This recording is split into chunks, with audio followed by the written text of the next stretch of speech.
జల వనరుల శాఖ మంత్రివర్యులు నిమ్మల రామానాయుడు గారికి స్వాగతం సుస్వాగతం. గారిని పుష్పగుప్తంతో ఆహ్వానిస్తున్నాం. వేదిక మీదకి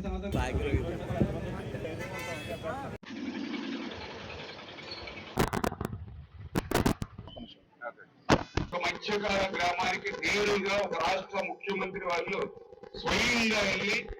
ఆ మత్స్యకారుల యొక్క సేవలో నిమగ్నమై ఏదైతే ఆయన గతంలో ఇచ్చేటువంటి హామీ ఒక్కొక్కటి ప్రాధాన్యత క్రమంలో నిలబెట్టుకుంటూ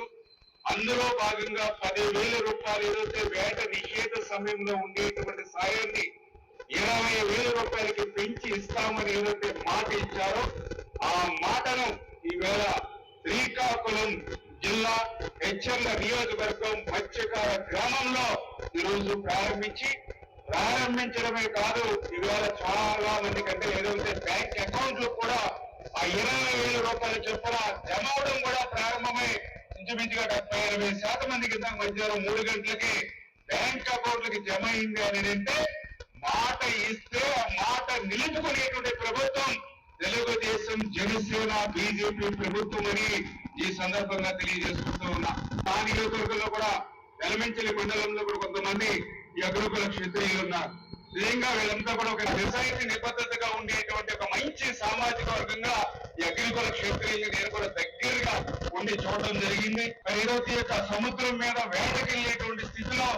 మరి వాళ్ళ ఇంట్లో నుండి చిన్న చిన్న పిల్లలు లేకపోతే ఆ కొడుకు మీద ఆధారపడేటువంటి తల్లిదండ్రులను వదిలి మరి వాళ్ళ సముద్రం మీద వేటకెళ్తే మరి ఆ పిల్లలు టాటా చెప్పి మళ్ళీ ఆ తండ్రి మళ్ళీ తిరిగి ఇంటికి వచ్చేంత వరకు కూడా మరి ఎంత ఆందోళనతో ఉండేటువంటి పరిస్థితో మనందరికీ తెలుసు. మరి అటువంటి మత్స్యకారులు ఎవరైతే ఉన్నారో ఈ యొక్క సమాజానికి సేవ చేసేటువంటి వృత్తిలో ఉన్నటువంటి మత్స్యకారులు ఎవరైతే ఉన్నారో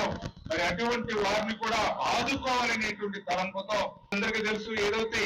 ఏప్రిల్ మరి 15వ తేదీ నుంచి జూన్ 14వ తేదీ వరకు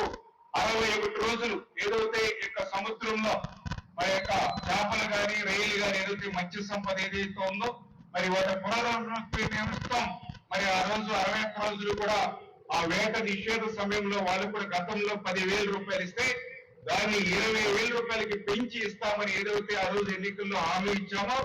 హామీని నిలబెట్టుకునేటువంటి ప్రక్రియకి ఈ రోజు దోహదం చేయడం చాలా సంతోషమైన విషయాన్ని సందర్భంగా తెలియజేసుకుంటూ అందులో భాగంగానే ఈ రోజు కూడా మనం చూస్తూ ఉంటే మరి వేళ మన వెస్ట్ గోదావరి చూస్తే మరి దగ్గర 1,785 మంది ఎవరైతే లబ్ధిదారులు ఉన్నారో మరి వాళ్ళందరికీ కూడా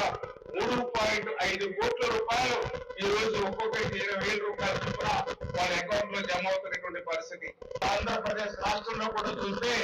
గతంలో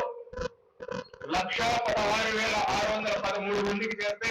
ఈ రోజు 1,29,178కి అంటే రాష్ట్రంలో కూడా లబ్ధిదారుల సంఖ్య పెంచినటువంటి పరిస్థితి. గతంలో కూడా రాష్ట్రంలో మరి 116.67 కోట్లు ఇస్తే ఈ రోజు 258.36 కోట్లు మరి వేళ 26వ తేదీన వీరి అకౌంట్ లో వేసినటువంటి పరిస్థితి. భవిష్యత్తులో కూడా ఆ మత్స్యకారులకు కానీ అగ్రికుల క్షత్రియులకు కానీ ఈ తెలుగుదేశం, జనసేన, బీజేపీ, ఎన్డీఏ ప్రభుత్వం ఎప్పుడు అండగా ఉంటుందని